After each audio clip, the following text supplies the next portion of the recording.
말씀은 두 곳인데요.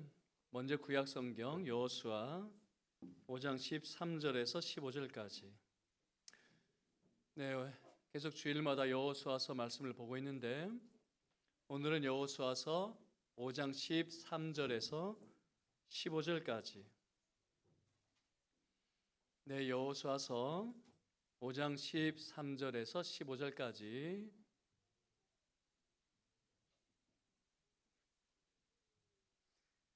네, 우리 친구들뿐만 아니라 우리 성도들에게 부탁을 하겠는데 기왕이면 토요일 저녁에 성경 읽어보시고요. 그리고 오셨을 때 기도하시고 먼저 성경 한 번 더 보시면 좋겠죠. 미리미리 찾아두시면 좋겠습니다. 네, 하나님의 말씀을 듣겠습니다. 여호수아가 여리고에 가까이 이르렀을 때에 눈을 들어본즉 한 사람이 칼을 빼어 손에 들고 마주 서 있는지라. 여호수아가 나아가서 그에게 묻되 너는 우리를 위하느냐 우리의 적들을 위하느냐 하니 그가 이르되 아니라 나는 여호와의 군대 대장으로 지금 왔느니라 하는지라. 여호수아가 얼굴을 땅에 대고 엎드려 절하고 그에게 이르되 내 주여 종에게 무슨 말씀을 하려 하시나이까. 여호와의 군대 대장이 여호수아에게 이르되 내 발에서 신을 벗으라 내가 선 것은 거룩하니라 하니 여호수아가 그대로 행하니라. 아멘. 네, 이어서 신약성경 마태복음 28장 16절에서 20절까지. 네, 마태복음 28장 16절에서 20절까지. 네, 마태복음은 제가 한 절 읽고 여러분께서 한 절 읽고 서로 교독하실까요? 11 제자가 갈릴리에 가서 예수께서 지시하신 산에 이르러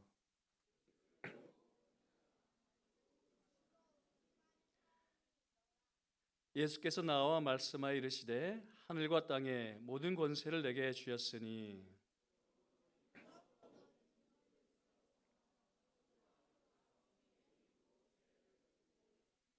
함께요 내가 너에게 분부한 모든 것을 가르쳐 지키게 하라. 볼지어다 내가 세상 끝날까지 너희와 항상 함께 있으리라 하시니라. 아멘.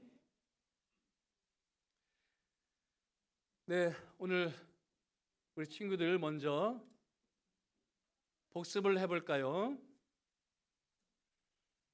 약속의 땅, 그 젖과 꿀이 흐르는 땅을 앞에 둔 이스라엘 백성들에게 큰 장애물이 있었어요.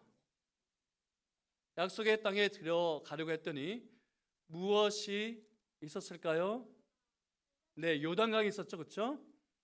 자, 그런데 이스라엘 백성들이 요단강을 어떻게 건넜나요? 어떻게 건넜어요?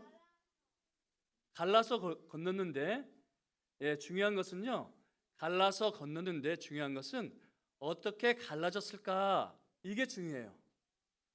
모세 시대 같았으면 어떻게 갈라졌을까요? 네, 하나님을 믿어서, 당연히 하나님을 믿어서. 그런데 모세 시대 같았으면 모세가 지팡이를 탁 이렇게 가리키면 무엇이 요단강을 갈라야 할까요? 구름 기둥과 불 기둥이 휙 하고 요단강을 가르겠죠, 그렇죠? 홍해 바다가 그렇게 됐거든요. 모세가 손에 든 지팡이를 홍해 바다를 향해서 갈랐더니요, 구름 기둥과 불 기둥이 홍해 바다를 갈랐어요. 그런데 여호수아 시대 때는 무엇이요? 구름 기둥과 불 기둥이 나타나지 않았어요. 무엇이? 법궤를 들고 요단강을 발을 내디뎠더니 갈라졌어요. 무엇을 말할까요? 말씀을 쫓아낸다는 뜻이었어요. 말씀을 쫓아낸다는 뜻이었어요. 그래서 우리 친구들, 우리는 예수님과 사도 시대에 살고 있지 않아요. 우리는 어떤 시대에 살고 있을까요? 따라해 볼까요? 교회 시대. 따라해 볼까요? 우리는 교회 시대에 살고 있어요. 그래서 무엇을 쫓아야 돼요? 말씀을 쫓아야 돼요. 예수님과 사도 시대는 이적들이, 놀라운 기사들이 많이 일어났어요. 그러나 지금은 교회 시대에 살고 있기 때문에 무엇을 쫓아야 한다고? 말씀을 쫓아야 한다라는 것을 이야기를 하고 있다라는 것 꼭 기억하세요. 자, 그렇게 말씀을 쫓아서 요단강을 건너왔어요. 그랬더니 무엇이 떡하고 버티고 있을까요? 여리고성이 버티고 있어요. 자, 그러면 여리고성을 또 어떻게 무너뜨렸을까요? 모세 시대 같으면 또 모세가 지팡이를 여리고성을 향해 가겠죠. 그러면 구름 기둥과 불 기둥이 훅 하고 나타나서 여리고성을 와르르 무너뜨렸겠죠. 그런데 그런 방식이 아니라 또 역시나 무엇이 앞에 간다요? 언약궤. 언약궤는 무엇을 뜻한다고 그랬어요? 율법, 말씀을 뜻한다고 그랬어요. 언약궤는 법궤, 율법, 말씀을 뜻한다. 그래서 역시나 말씀을 앞세우고 나갔더니 6일 동안 아무런 변화가 없었지만 그래도 말씀을 쫓아갔더니 하나님께서 여리고성을 얻게 해 주셨어요. 자, 그런데 한편으로는 우리 친구들 이런 마음이 들지 않나요? 왜 하나님은 전쟁을 하라 하셨을까요? 여리고성에 있는 사람들 한 사람도 남겨두지 말라 했을까요? 불쌍하잖아요, 그렇죠? 그런데 왜 하나님은 여리고성에 있는 사람들을 한 사람도 남겨두지 말라 했을까요? 그것에 대해서 생각해 본 적이 없어요? 그래서 우리 친구들 기억하셔야 될 것은 이 여리고성 심판은, 가나안 심판은요, 여러분 아빠가 여러분 혼낼 때처럼 하지마, 한 번만 더 하면 혼나, 하나, 둘, 그리고 셋하고 때리는 거하고 달라요. 하나님이 무려 몇 년을 참으신지 아세요? 아빠 보지 말아요. 하나님은 여러분의 아빠하고 달라요. 하나, 둘, 셋, 아니면 열 아니고요. 몇 년을? 400년을 참으셨어요. 무려 400년을 참으셨어요. 400년을 참으셨다. 그래도 듣지 않자 하나님은 심판하셨다라는 것을 기억하세요. 자, 그런데 모두 다 심판했을까요? 모두 다 심판하지 않았죠? 여리고성 가운데 누가 구원을 받은지 혹시 알아요, 우리 친구들?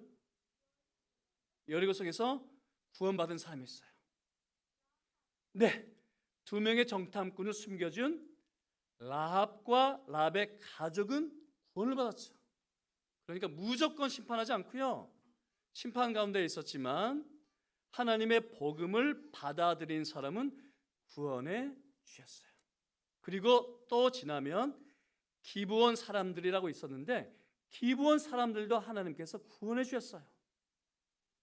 하나님은 심판 가운데에도 복음을 믿는 사람들은 구원해 주셨다. 이것을 기억하시면 좋겠어요. 그리고 마지막으로 세 번째, 이스라엘 백성들이 가나안 땅을 차지했지만 이스라엘 백성들이 가나안 사람들을 따라하자 어떻게 했을까요? 역시나 하나님은 이스라엘 백성들도 심판하셨죠. 그래서 하나님은 공평하신 분이신데, 하나님은 공평하신 분이신데 가나안 사람들 심판하시기 전에 몇 년을 참으셨다고요? 무려 400년을 참으셨고요. 무조건 심판하지 않고 심판 가운데 복음을 받아들인 사람들은 누구든지 구원해 주셨어요. 그리고 하나님의 백성들도 하나님을 버리면 하나님은 또 징계하신다.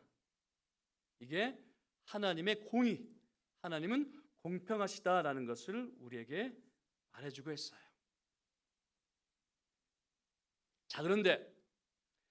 그러면 오늘날 우리는 여호수아 시대처럼 그렇게 전쟁으로 심판할까요? 예수님께서 승천하시면서 이렇게 말씀을 하셨어요. 마태복음 28장 19절과 20절 말씀, 우리 친구들 화면을 보면서 같이 읽어볼까요? 네, 화면을 보면서 같이 읽어볼게요. 시작. 그러므로 너희는 가서 모든 민족을 제자로 삼아 아버지와 아들과 성령의 이름으로 세례를 베풀고 내가 너에게 분부한 모든 것을 가르쳐 지키게 하라. 볼지어다 내가 세상 끝날까지 너희와 항상 함께 있으리라. 여호수아 1장을 보면 하나님께서 여호수아에게 약속하신 게 있어요. 무엇일까요? 내가 너와 항상 함께 있으리라 라고 약속하셨는데, 예수님도 제자들과 믿는 사람들에게 약속하셨는데 내가 세상 끝날까지 너희와 항상 함께 있으리라 라고 같은 약속을 해주셨어요. 그런데 다른 게 있는데, 여호수아에게는 가나안 사람들을 심판하라, 남겨두지 말라 했지만 예수님은 오늘날 우리에게 모든 민족을 어떻게 해요? 제자로 삼으라 라고 말씀하셨어요. 아버지와 아들과 성령의 이름으로 세례를 주라. 내가 너에게 분부한 모든 것을 곧 복음을 가르치라. 그래서 우린 더 이상 여호수아 시대 사람들처럼 세상을 창과 칼로 심판하지 않고요, 어떻게 해요? 복음으로 모든 민족을 제자 삼아야 한다 라는 것도 우리 친구들 기억하셨으면 좋겠어요. 아시겠죠? 네, 아멘. 나는 자신의 창조물을 심판하시는 하나님을 상상할 수 없다. 나는 자신의 창조물을 심판하시는 하나님을 상상할 수 없다. 창세기의 노아 홍수 사건과 여호수아서의 가나안 전쟁을 예로 들면서 기독교의 하나님에 대해서 이런 비판을 종종 합니다. 여러분은 어떻게 생각하시나요? 하나님은 과연 사랑의 하나님이실까요? 구체적으로 신약의 하나님 말고요, 구약의 하나님도 사랑의 하나님이실까요? 하나님의 심판은 과연 공의로운가요? 그리고 하나님은 이스라엘의 하나님만 되시고 이방인의 하나님은 아니실까요? 그리고 가나안 백성들을 진멸하라는 하나님의 명령은 어떻게 해석해야 할까요? 자, 그런데 우리 기독교의 일부가 가나안 전쟁을 오역해 왔죠. 그래서 십자군 전쟁을 일으키지 않았습니까? 십자군 전쟁은 유럽의 기독교인들이 예루살렘을 다시 찾기 위해 무려 8차례 일으켰는데, 거룩한 전쟁이라는 깃발을 높이 들었지만 세속적 욕망으로 오염되었고 약탈과 방화, 심지어 학살 등 반인류적 범죄가 끊이지 않았습니다. 그럼 왜 그랬을까요? 여호수아에 기록된 가나안 전쟁을 잘못 해석했기 때문이죠. 그리고 팔레스타인을 여전히 약속의 땅으로 오해했기 때문이고, 예루살렘을 아직도 회복해야 할 성지로 착각했기 때문입니다. 그러나 하나님의 나라는 더 이상 구약의 이스라엘처럼 민족적이지도 않고 약속의 땅이라고 하는 팔레스타인에 국한되지 않습니다. 그래서 사도행전 1장을 보면 예수님에게 제자들이 이스라엘 나라를 회복할 때가 이때니까 라고 묻죠. 이스라엘을 회복할 때가 이때니까 라고 묻습니다. 예수님께서 어떻게 대답하셨을까요? 오직 성령이 너에게 임하시면 너희가 권능을 받고 예루살렘과 온 유대와 사마리아와 땅까지 이르러 내 증인이 되리라 하심으로써 더 이상 하나님의 나라는 구약의 이스라엘처럼 민족적이지도 않고 국가적이지도 않으며 또한 지역적이지도 않다 하셨습니다. 오히려 우리가 분립했을 때 공부했었죠. 그리고 새가족 성경 공부할 때 배우지 않습니까? 교회는 보편적이고 우주적이다.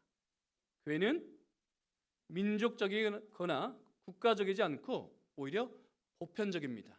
그리고 팔레스타인에 국한되지 않고 우주적입니다. 왜냐하면 머리이신 예수 그리스도 아래로 모여들었고 모여들고 있고 모여들게 될 전체 택자이기 때문이죠. 자, 그럼 십자군 전쟁은 성경을 잘못 해석해서 그렇다 치고, 그리고 기독교회가 세속 권력과 야합을 했기 때문에, 또는 세속 권력에 이용되었기 때문에 그렇다 치고, 여호수아서의 가나안 전쟁은 어떻게 해석해야 할까요? 오늘날의 관점으로 보면 홀로코스트 아닌가요? 지금도 벌어지고 있는 민족 전쟁과 무엇이 다를까요? 참 해명하기가 쉽지가 않습니다. 어떻게 해야 하나님의 사랑을 의심하지 않게 하면서, 그리고 하나님의 공의를 훼손하지 않으면서 이 가나안 전쟁의 정당성을 이야기하는 게 굉장히 어렵습니다. 그럼에도 최선을 다해 보겠는데 세 가지로 설명을 드리겠습니다. 첫째, 가나안 전쟁은 하나님께서 무려 400년을 참으셨다가 집행하셨습니다. 그러니까 아까 우리 친구들이 얘기했던 것처럼 우리가 우리 자녀들을 혼낼 때에 하지 마라, 그러지 마, 계속하면 혼낸다 하면서 하나, 둘, 셋 하고 혼내는 것과 다르다는 뜻입니다. 무려 400년을 참고 기다리셨습니다.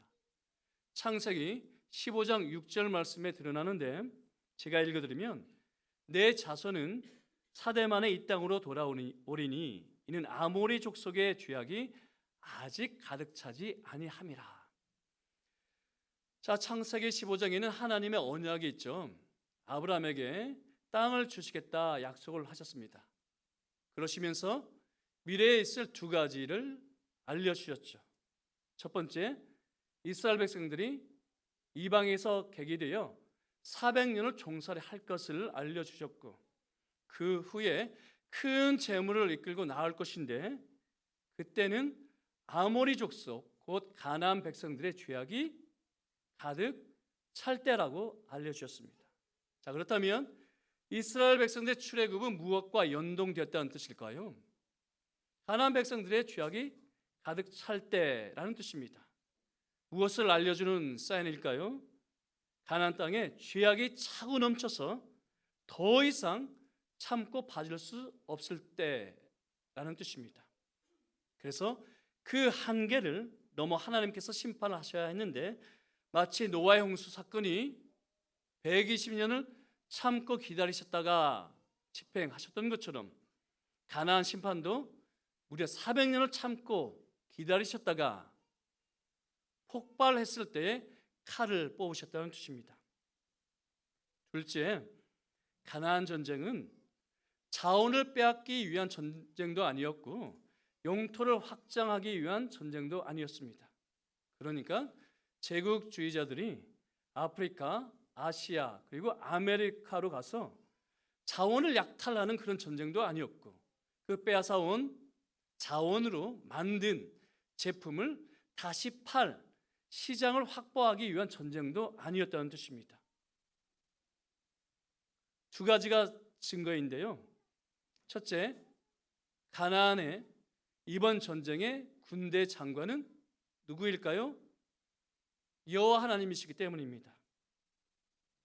자, 여러분, 요단강을 건너온 이스라엘 백성들이 길갈에 진을 쳤습니다. 거기서 무엇을 했나요? 역시나 두 가지를 했죠. 첫 번째, 할례를 시행했습니다. 곧 하나님 나라 백성임을 이스라엘 백성들은 마음에 각인해야 했다는 뜻입니다. 그리고 유월절을 지냈죠. 그러자 만나가 그쳤고 더 이상 만나를 구할 수가 없었죠. 땅의 소산을 먹어야 했습니다. 왜냐하면 이적의 시대가 끝나고 일상의 시대로 접어들기 때문이죠.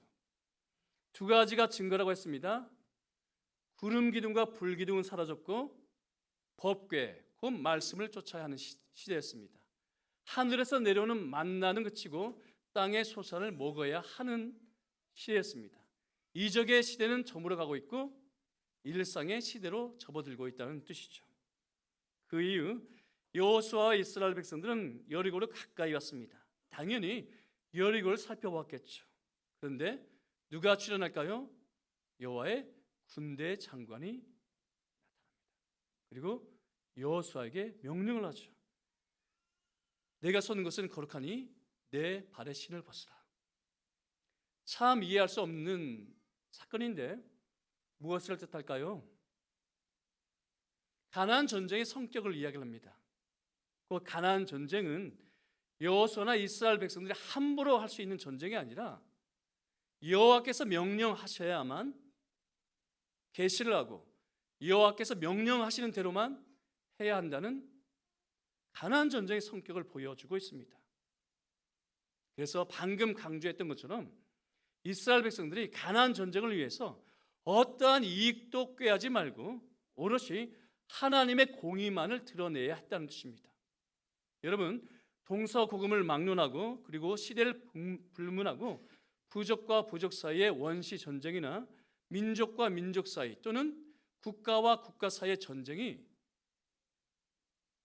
비록 명분은 거룩하지만 속셈은 따로 있죠. 무엇 때문에 일어날까요? 보복하기 위해서 또는 자원을 약탈하기 위해서 일어납니다. 영토를 확장하기 위해서 일어납니다. 곧 인간의 탐욕이 전쟁을 일으킵니다. 그런데 여호와의 군대 장관이 나타나서는 이스라엘 지도자인 여호수아에게 명령을 하죠. 내가 선 곳은 거룩한 곳이니 내 발의 신을 벗으라. 곧 여호와의 명령에 의해서만 공격해야 한다는 뜻이고 여호와의 공의만을 오롯이 드러내야 한다는 뜻입니다. 그래서 두 가지 조건을 충족해야 되는데 먼저는 악인들은 남기지 말아야 했습니다. 하나님의 공의거든요. 그 다음에는 어떠한 전리품도 취하지 말고 여호와의 곳간에 드려야 했습니다. 이것이 가나안 전쟁에서 말씀하고 있는 진멸, 히브리어로 헤렘의 의미예요. 우리 한글 성경에 진멸로 나타나 있죠. 히브리어로는 헤렘인데 헤렘에는 두 가지 의미가 있습니다. 첫째, 악인은 남겨두지 말아야 했습니다. 세상의 죄악은 도말해야 했습니다. 두 번째, 어떠한 전리품도 취하지 말아야 했죠. 그러니까 사람을 전리품으로 빼앗아 와서는 포로로 부리려 하지 말아야 했고 자원을 빼앗아 와서 부를 축적하려 하지 말아야 했다는 뜻입니다. 그래서 성경은 그것을 여호와의 곳간에 드리라 라는 말로 표현을 하고 있습니다. 자, 그런데 헤렘을 어긴 사람이 있죠. 이스라엘 백성들 가운데 헤렘을 어긴 사람이 있죠. 누가 어길까요? 예, 아간. 아간이 여리고성에서 빼앗아온 값비싼 외투 한 벌, 은금 패물을 숨기지 않습니까? 그러니까 이 전쟁을 통해서 인간의 탐욕을 취할 것이 아니라 여호와의 공의만을 드러내야 되는데 아간이 자신의 탐욕을 채웠습니다. 그래서 하나님께서 아간을 땅속으로 꺼지게 하시죠. 그런데 후대에도 똑같은 일이 일어났습니다. 하나님께서 이스라엘 초대왕 사울에게 헤렘을 명령을 하죠. 아말렉 족속의 죄를 도말하라 그렇게 명령을 하셨습니다. 하지만 전쟁을 통해서는 어떠한 이익도 취하지 말라 금지하셨죠. 그런데 사울 왕은 아각 왕을 포로 잡아옵니다. 이스라엘 백성들은 가장 좋은 짐승을 남겨두어요. 왜요? 사울 왕의 입장에서 아각 왕을 포로 잡아오면 전리품이거든요. 전리품이잖아요. 가장 좋은 짐승을 잡아오면 내 재산을 축적할 수 있기 때문입니다. 그래서 하나님은 사울 왕에서 이스라엘 왕위를 빼앗아 버렸습니다. 왜요? 불문율을 어겼기 때문입니다. 이스라엘 백성들의 전쟁은 사적 욕망을 채우는 수단이 아니거든요. 하나님의 공의만을 드러내야 하기 때문입니다. 자, 그런데 여러분, 이러한 전쟁의 성격을 어디서 찾아볼 수 있나요? 동서고금을 막론하고 어떠한 전쟁에서도 찾아볼 수 없지 않습니까? 왜냐하면 모두가 자원을 빼앗아 오는 데 혈안이 되어 있기 때문입니다. 사람을 포로 잡아오는 데 목숨을 걸기 때문입니다. 그러나 이스라엘 백성들의 전쟁은, 기억하십시오, 자신들의 욕심은 죽여야 하고, 이스라엘 백성들에게 전쟁은 자신들의 욕심은 죽여야 하고 하나님의 공의만을 드러내야 했습니다. 하나님의 일을 하시는 직분자 여러분, 명심하십시오. 자신의 사적 이익을 취하지 마셔야 합니다. 하나님의 공의만을 드러내셔야 합니다. 그리고 셋째, 가나안 땅에 들어간 이스라엘 백성들이 가나안 백성들 따라하자 어떻게 하셨을까요? 북이스라엘이 먼저 아수르 사람들에게 포로 잡혀가지 않습니까? 그것을 보고도 뉘우치지 않자 남유다 백성들마저 바벨론 사람들의 손에 넘기지 않습니까? 그렇다면 하나님은 이스라엘 백성들만 편드시는 분이 아니시라 모든 민족에 공평하신 하나님이신 줄을 믿습니다. 저는 하나님의 공의와 하나님의 공평을 믿습니다. 이렇게 가나안 전쟁은 여호와의 전쟁으로서 죄를 도말하신 하나님의 공의만을 드러내야 했습니다. 민족과 민족 간의 전쟁도 아니었고 자원을 확보하기 위한 전쟁도 아니었고 그렇다고 해서 패권을 두고 싸우는 전쟁도 아니라는 뜻입니다. 오히려 애굽에 대한 심판처럼 불의와 강포가 가득한 세상을 향한 하나님의 공의의 집행이었죠. 자, 그런데 불의와 강포에서 자유로운 사람 아무도 없으니 심지어 아브라함의 자손도 예외가 아니었습니다. 그래서 어린 양의 피가 뿌려진 사람만 구원을 받았습니다. 그러니까 아브라함의 자손이라고 해서 기계적으로 자동적으로 구원을 받은 게 아니라는 뜻입니다. 오직 어린 양의 피만 뿌려진 사람만 구원을 받았습니다. 가나안 백성들이라고 기계적으로 심판하셨을까요? 아니요. 하나님의 복음을 받아들인 사람 누구든지 하나님은 구원해 내셨습니다. 기생 랍과 그녀의 가족을 불쌍히 여기셨고 기브온 족속들마저 구원해 내지 않으셨습니까? 심지어 기브온 족속들은 여호수아와 이스라엘 백성도 속이죠. 거짓말을 합니다. 그럼에도 불구하고 하나님의 복음을 받아들인 이상, 하나님의 언약에 들어온 이상 그들을 구원해 내셨습니다. 자, 그럼 신약 시대로 넘어와서 우리는 어떻게 해야 할까요? 지금도 교회는 창과 칼로 하나님의 공의를 드러내야 할까요? 그럴 리가요. 그래서는 안 되겠죠. 그럼 창과 칼 대신에 우리는 무엇으로 정복해야 할까요? 예수님은 모세와 여호수아를 합쳐 놓았는데, 왜냐하면 모세가 태어났을 때에 나일강에 던져짐으로써 바로왕의 위협으로부터 구원을 얻었듯이 예수님께서도 탄생하셨을 때에 애굽으로 피신하심으로써 헤롯의 살해로부터 벗어나셨습니다. 그리고 모세가 이스라엘 백성들을 애굽의 종살이에서 해방시키는 것처럼 예수님께서는 우리를 죄의 종살이에서 구원하셨습니다. 그리고 이스라엘 백성들이 모세에게 속하여 구름과 바다에서 세례를 받았듯이 우리는 예수님에게 속하여 성령과 물로 세례를 받았습니다. 동의하시죠? 이스라엘 백성들이 모세에게 속하여 구름과 바다에서 세례를 받았듯이 우리는 예수님에게 속하여 성령과 물로 세례를 받았습니다. 그러나 모세는 가나안 땅으로 들어가지 못했죠. 대신에 여호수아가 이스라엘 백성들을 데리고 가나안 땅으로 들어갑니다. 그렇듯이 예수님께서는 우리를 하나님의 안식으로 데리고 가십니다. 그럼 예수님께서는 새로운 여호수아로서 모든 민족을 진멸하라 하셨나요? 아니요. 예수님께서는 우리에게 모든 민족을 진멸하라 하는 대신에 모든 민족을 제자 삼으라 하셨습니다. 성부와 성자와 성령의 이름으로 세례를 주고 우리에게 분부한 모든 것을 가르쳐 지키게 하라라고 하셨죠.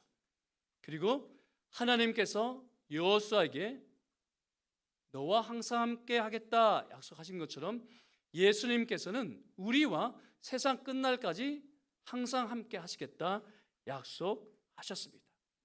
그런데 예수님께서는 말로만 하시지 않고 몸소 보여주셨는데 귀신 들린 딸을 둔 가나안 여인을 구해내지 않습니까? 여호수아 시대 같으면 진멸해야 할 가나안 여인과 그 딸을 예수님 불쌍히 여기지 않으셨습니까? 따라서 신약 시대를 사는 우리는 더 이상 칼과 창으로 모든 민족을 심판하는 대신에 예수 그리스도의 복음으로 모든 민족을 제자 삼아야 합니다. 그리고 성부와 성자와 성령의 이름으로 세례를 베풀어야 하고 그들을 교회로 받아들여야 하며 함께 교회를 세워가야 합니다. 그래서 에베소서 말씀은 예수 그리스도의 십자가가 원수되었던 이방인과 유대인을 하나가 되게 했다라고 하지 않습니까? 그는 우리의 화평이신지라 둘로 하나를 만드사 원수된 것 곧 중간에 막힌 담을 자기 육체로 하셨다. 여기서 둘은 누구일까요? 하나님과 우리가 아니라, 물론 하나님과 우리가 원수가 되었지만 에베소 2장에서 말씀하고 있는 이 둘은 원수가 되었던 유대인과 이방인을 가리킵니다. 온 인류를 예수 그리스도 안에서 하나 되게 했다는 뜻입니다. 따라서 우리는 그리스도 안에서 하나가 되어야 하겠죠. 온 세상 만물이 그리스도 안에서 하나가 되게 해야 합니다. 그런데 그 시작은 무엇일까요?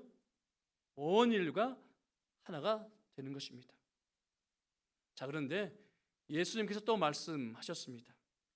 12사도를 파송하시면서 이렇게 말씀하셨거든요.